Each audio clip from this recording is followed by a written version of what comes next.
Hi, I'm Donna Maria, and welcome to Indie Business TV, where we empower you to enjoy your life, build your business, and have your way.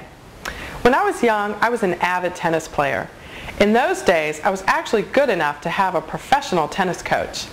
I had a two-handed backhand, which was my weak spot, but my forehand was blistering. If I could get to a forehand shot, chances are you would have trouble hitting it back to me. Whether I was hitting a forehand or a backhand, my coach always encouraged me to make sure I hit the sweet spot of the strings on the racket.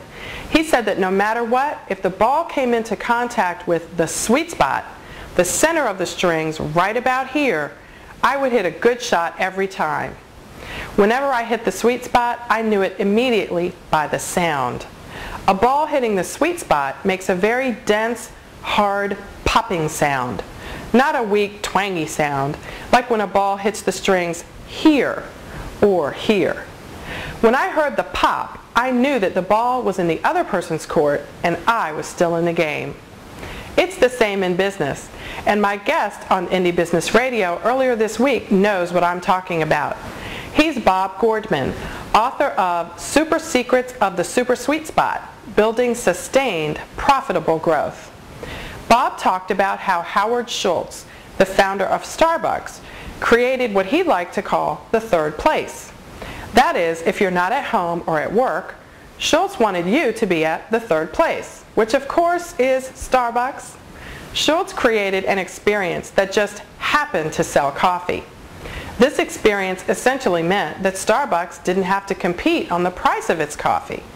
This is clear since a medium macchiato costs nearly $4, and that's without any extra toppings or bells and whistles.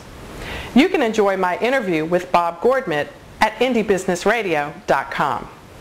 Last night, I hosted the first of 4 group coaching sessions on the topic of The Riches Are in the Niches. If you missed that session and you're a member of IBN, you can listen to it at the link at the bottom of this video. Last night's homework assignment was to identify your sweet spot. If you don't have one, the homework was to find one. Next week, we'll talk about what everyone discovered about their sweet spot. We'll help each other narrow business down to its lowest common denominator and find ways to approach our target customer, our sweet spot, efficiently and cost effectively. Just like when the tennis ball hits the sweet spot of my tennis racket, when I hit the sweet spot in my business, I know that my efforts will hit their mark, my target customer. And a quick program note. On Monday, April 7th on Indie Business Radio, author and public relations expert Susan Harrow will join me. Susan has authored several books on partnering with the media to gain favorable publicity for your business, and we'll be picking her brain for her best PR secrets. That's Monday, April 7th, 1:00 p.m. Eastern, on indiebusinessradio.com. Until then, thanks for joining me on Indie Business TV.